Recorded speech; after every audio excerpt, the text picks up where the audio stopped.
분쟁에 따라서 5만 가지 법으로 풀어내는 게 바로 분쟁 해결의 묘미죠.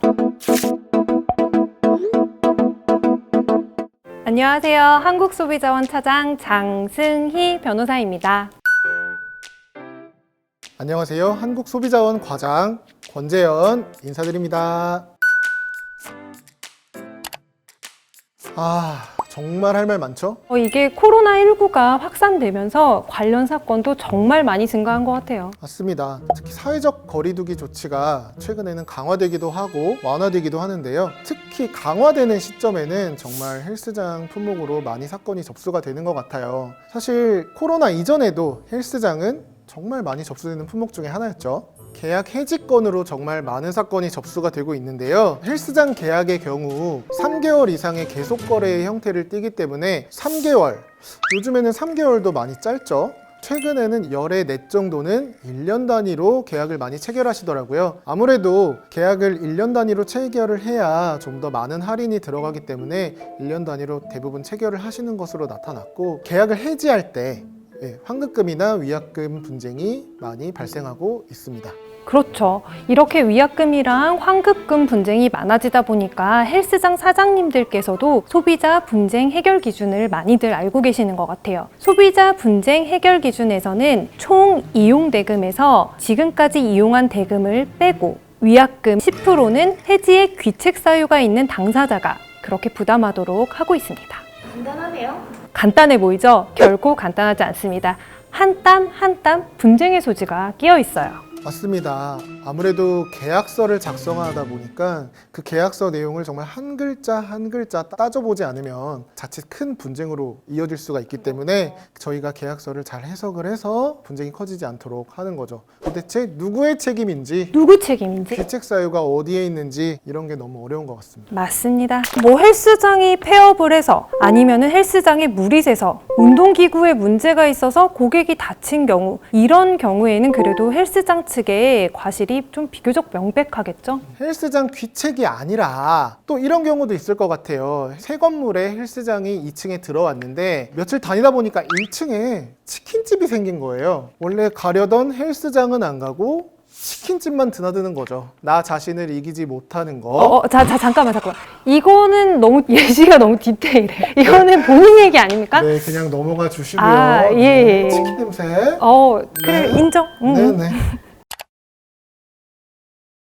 애매한 경우 많습니다. 어떤 경우냐면 운영 시간이 갑작스럽게 단축되는 경우가 있겠죠. 원래는 계약할 때는 밤 12시까지 운영하는 걸로 알고 있었는데 헬스장 측의 사정으로 인해서 또는 다른 제3의 사유로 인해서 운영 시간이 10시까지로 단축이 돼버린다든지, 혹은 제가 지도를 받던 트레이너 선생님께서 그만두시는 바람에 트레이너 선생님이 바뀌게 되면 아무래도 수업을 지속하기 어려우니까 그런 경우도 좀 애매한 경우라고 볼 수가 있겠고요. 또 이제 점심시간을 이용해서 GX 하시는 분들 많은데요. 점심시간 프로그램이 있어서 등록을 했는데 점심시간에 그 프로그램이 폐지되는 경우가 있는 거죠. 그럴 때는 조금 판단하기가 애매할 때도 많습니다.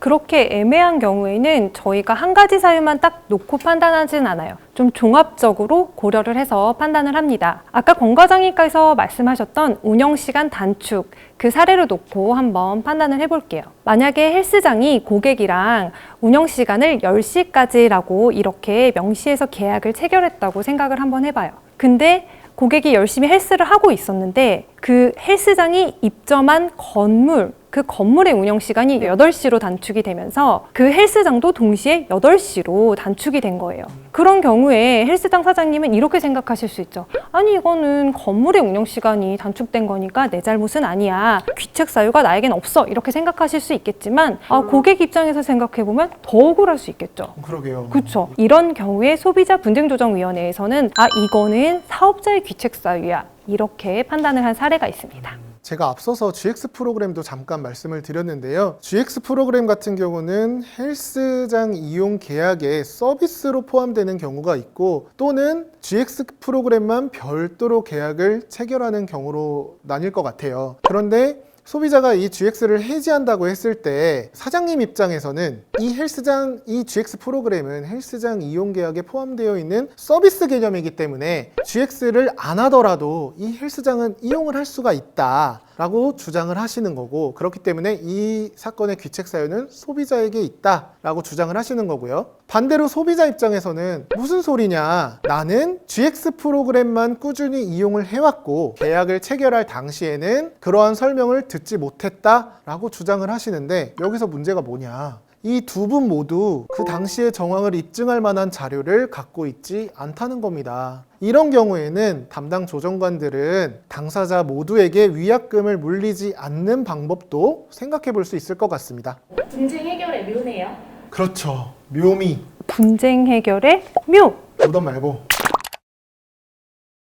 드디어 올 것이 왔습니다. 그렇죠. 진정한 한땀 나왔습니다. 나왔죠. 네, 이 헬스장 계약 해지권 관련해선 빠지지 않는 분쟁이 바로 이 환급금을 얼마나 받을 것이냐 하는 이 문제인데요. 예를 들면 PT가 1회 20만 원짜리 PT를 10번을 계약을 하는 거예요. 그러면 당연히 200만 원인데 사장님이 10번을 한꺼번에 계약을 하면 100만 원으로 할인을 해주겠다 라고 해서 PT 10번 100만 원의 계약을 체결을 한 거예요. 근데 소비자가 2번 정도 다니다 보니까 너무 힘들고 나와는 잘 맞지 않다고 생각이 들어서 이 계약을 해지를 하고 싶은 거죠. 그래서 나는 당연히 2번 이용했으니 80만 원을 환급을 해주세요 라고 주장을 하는 거예요. 그런데 사장님 입장에서는 아니다, 이거는 계약서에 계약 해지를 할 때는 정상 가격으로 공제를 한다고 명시가 되어 있으니 1회 20만 원으로 보는 게 맞습니다. 그래서 2번 이용했기 때문에 이용요금은 40만 원이고 그 다음에 위약금 10%까지 공제를 해서 총 50만 원을 공제한 50만 원만 환급을 해주겠다 라고 주장하면서 서로 분쟁이 발생하게 되는 거죠.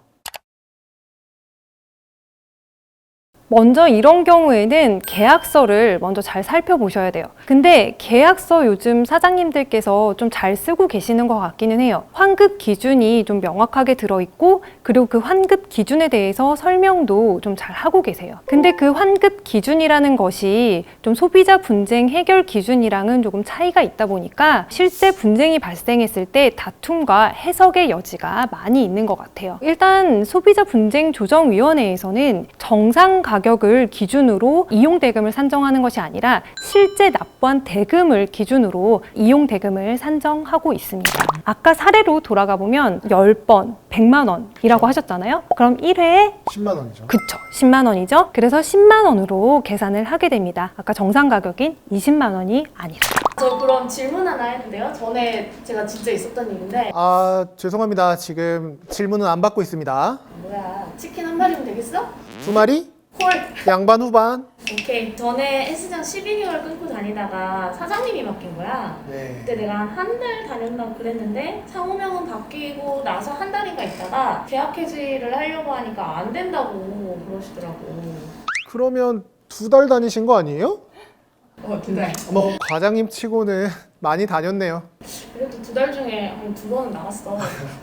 근데 과장님 상호가 바뀐 거는 어떻게 하신 거예요? 2번 중에 한 번이 상호명이 바뀐 후기도 했고요. 문자가 왔었어요. 뭐 세단장 오픈 이렇게? 그러면은 거기 사장님이 조금 잘못 알고 계신 것 같아요. 지금 사장님이 예전 헬스장 상호를 계속 사용하고 계셨다면 예전에 다니던 회원이 계속 다니다가 저 그만둘래요 라고 하면은 지금 헬스장 사장님이 대금을 환급해 주셔야 돼요. 그러면 상호가 바뀐 그런 경우는 대금 환급 안 해줘도 될까요? 그거는 조금 생각할 여지가 있어요. 아까 세단장 오픈했어요. 기존 회원님들도 많이 이용해주세요. 이렇게 문자가 왔다고 하셨잖아요. 그 문자가 이전 헬스장 사장님의 채무를 내가 인수한 것을 광고한 거다라고 그렇게 상법에서는 보고 있는 거예요. 그래서 이전 회원들이 와서 계속 다니다가 저 그만두겠습니다 하면은 대금을 역시 환급을 해주셔야 되는 거죠. 그렇다면 중고나라에서 헬스장 이용권 산 경우는 어때요? 그런 경우도 왜 많잖아요.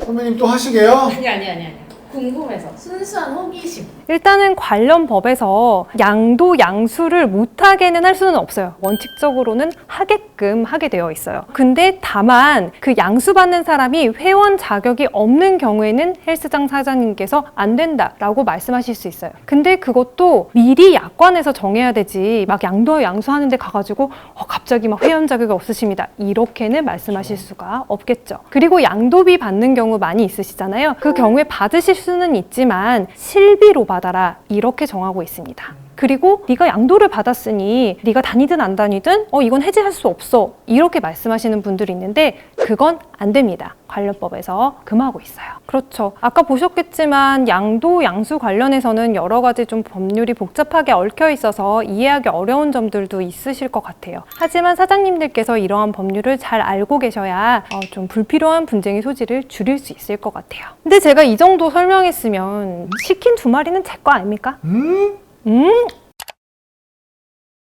있으세요? 소지품. 그렇죠. 예. 소지품을 락커에 보관하다가 분실되거나 도난되는 것들이 종종 들어오고 있습니다. 아니 왜 신던 신발을 털어놔? 그러니까요. 근데 이런 경우도 상황에 따라서 책임 소재가 조금씩 달라질 수 있어. 그러면 헬스장 측의 책임도 있을 수 있다는 거예요?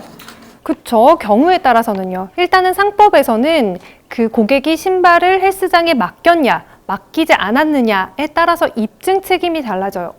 입증 책임이라는 어려운 말이 나왔는데요. 좀 설명을 해보자면 고객이 헬스장에 신발을 맡겼어요. 그러면 헬스장 측에서 내가 이 신발을 잘 관리했어요. 안 잃어버리게 잘 관리했어요. 제 과실이 없어요. 라고 입증을 해야 되는 것이고, 그리고 만약에 고객이 신발을 맡기지 않았어요. 그럼 고객 측에서 제가 신발을 맡기진 않았지만 헬스장 사장님이 잘못해서 이 신발을 잃어버리게 되었습니다.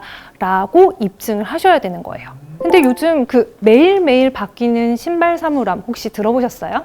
혹시 헬스장 들어가기 전에 신발장이 이렇게 쭉 나열되어 있고 열쇠가 다 꼽혀 있고 먼저 오는 사람이 쓰고 싶은 신발장에 신발을 넣고 그 키는 운동하는 동안 본인이 관리하는 그 신발장 말씀하시는 거죠? 그렇죠. 역시 5년 차네. 5년 차. 이런 사물함을 이용하는 경우에 어떻게 생각하면은 헬스장에 신발을 맡겼다라고까지 보기는 어려울 수 있어요. 게다가 지금 헬스장 사장님께서 문도 달아놨고 또 열쇠도 달아놓으셨잖아요. 그렇기 때문에 헬스장 사장님의 과실이 인정되는 경우가 좀 적어지겠죠. 분쟁 해결의 묘. 분쟁에 따라서 5만 가지 법으로 풀어내는 게 바로 분쟁 해결의 묘미죠. 아까 이야기 나왔던 거를 조금 이어가서 한번 설명을 해볼게요. 아까는 닫힌 신발장이었지만 오픈된 신발장을 한번 생각을 해볼게요. 거기다가 신발을 보관하게 하면서 신발 분실 주의, 잃어버려도 제가 책임이 없어요 라는 것만 게시해놨다고 생각을 해보면 그 경우에는 헬스장 사장님의 책임이 인정될 여지가 좀 높겠죠. 제가 또 한 사례가 생각나는데요. 그 사례에서는 헬스장 주인이 락카를 좀 제공을 못했어요. 그래서 그 신발을 이제 그냥 오픈된 곳에다 놔두게 된 거죠. 근데 게다가 CCTV에 사각지대까지 생겨 있었어요. 그래서 이 회원이 쭉 그렇게 오픈된 곳에다 두고 다니다가 휴회까지 하게 된 거예요. 그런데도 사장님이 아무 조치를 취하지 않고 그냥 뒀다가 물건을 잃어버리게 된 사안입니다. 이런 경우에는 아무래도 좀 헬스장 측에 과실이 있다고 보게 되겠죠. 최근에는 대부분 계약할 당시부터 락카룸 이용할 것인지를 물어보고 있고 소정의 이용료를 내고 계약을 하는 경우가 많잖아요. 아무래도 도난이나 분실 위험이 있다 보니까 개인 사물함 이용료를 내고 하는 경우가 많다 보니까 그 경우에는 사장님들도 크게 걱정을 안 하셔도 될 것 같다는 생각이 듭니다. 그런데요, 도난이나 분실 말고 폐기하는 건들도 넣어두자. 넣어둘까요? 왜죠? 사장님들이 많이 원하시면 혹시 시즌2 가나요? 근데 국장님한테 한번 물어볼게요. 국장님 물어보고 시즌2 때 공개하는 걸로 하겠습니다. 저 진짜 사장님들께 드리고 싶은 말씀이 있어요. 갑자기 이렇게 진지해진다고요? 요즘 코로나19 때문에 사장님들께서 많이 힘드신 것 같아요. 그래서 꼭 힘내시라 이런 말씀 드리고 싶었습니다. 저희가 사건 처리를 할 때 사장님들 이렇게 만나보면 폐업까지 가는 상황임에도 불구하고 끝까지 환급 책임을 지겠다 라고 말씀하시는 분들도 정말 많이 만나 뵀어요. 그래서 저희 입장에서는 좀 감사하다는 말씀을 드리고 싶고 덕분에 소비자분들도 피해를 안 보시고 긍정적인 경제적인 상황을 도전할 수 있게 되는 거니까요. 다시 한번 이 자리를 빌어서 감사드린다는 말을 드리고 싶었습니다. 힘내세요, 사장님들. 화이팅!